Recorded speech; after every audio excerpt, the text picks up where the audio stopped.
किसानपुर नाम का एक गांव हुआ करता था। उस गांव के लोग खेती किसानी कर अपना जीवन यापन करते थे। वह गांव बहुत ही हरियाली हुआ करता था। उसी गांव के पास में ही एक सुंदर हरियाली जंगल हुआ करता था जो बहुत ही घना था। उस गांव के लोगों और बड़े बड़े बुजुर्गों का मानना था कि उस जंगल में 3 सिर वाली चुड़ैल का साया है और शाम को उस जंगल में कोई ना जाए। इसीलिए गांव वाले कोई भी शाम को इस जंगल में नहीं जाते थे। एक बार की बात है, रामू नाम का किसान अपने गाय को चराने जंगल में आया था और उसकी गाय खो जाती है। रामू शाम को उसकी गाय को ढूंढने चला जाता है और बोलता है, अरे मेरी गाय कहाँ चली गई। और लोगों का कहना है कि इस जंगल में शाम को कोई भी नहीं जाए, यहाँ 3 सिर वाली चुड़ैल का साया है। रामू उस जंगल के बहुत अंदर आ जाता है और आसपास दिखने लगता है।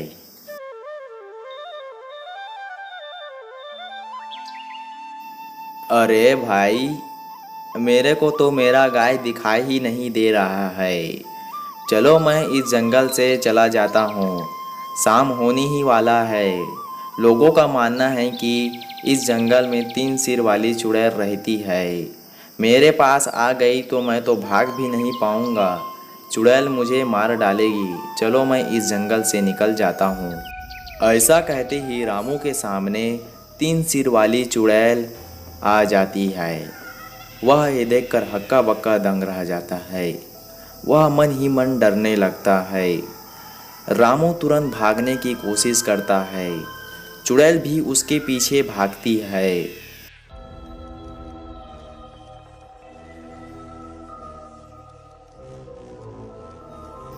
कुछ देर बाद चुड़ैल अपनी मंत्र शक्ति से रामू को कैद कर लेता है और चुड़ैल बोलती है, अरे ये मनुष्य, तू नहीं भाग सकता मेरी चंगुल से। तूने मेरी शक्ति देखी ही कहाँ है। मैं तुम्हें अभी मेरी शक्ति दिखाता हूँ और तुम्हें पूरा का पूरा ख़त्म कर दूँगा और तुम्हारे पूरे गांव को भी मैं ख़त्म कर दूँगी। देखना तो मेरी शक्ति। तुम्हारे गांव से मेरा बहुत दुश्मन है। मैं तो तुम्हारे गांव को ख़त्म ही कर डालूँगी। तुम्हें गांव वालों ने मेरे को मारा था, यह मेरा बदला है। सबसे पहला तेरा ही पारी है। तुझे ही सबसे पहले मारूंगी, तड़पा तड़पा कर। बचाओ बचाओ, कोई मुझे बचाओ इस चुड़ैल की चंगुल से। मुझे ये खत्म करने वाली है। बचाओ बचाओ।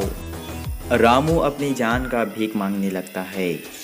कुछ देर बाद चुड़ैल रामू को खत्म कर देती है।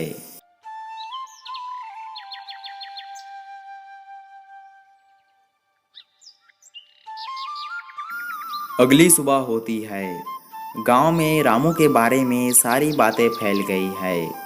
सभी गांव वाले उसी के बारे में बातचीत कर रहे थे। देखा बिरजू भैया, मैंने बोला ही था, उस जंगल में चुड़ैल का साया है। शाम होते ही कोई मत जाना उस जंगल में। लेकिन देखो तुम रामू की करतूतों को। एक गाय के लिए उस जंगल में चला गया और देखो उसकी अंजाम। मर गया ना उस गाय के चक्कर में। हम तो भैया नहीं जाएंगे। हमको तो डर भी लगता है इस गांव में रहने से। कभी चुड़ैल इस गांव में न आ जाए।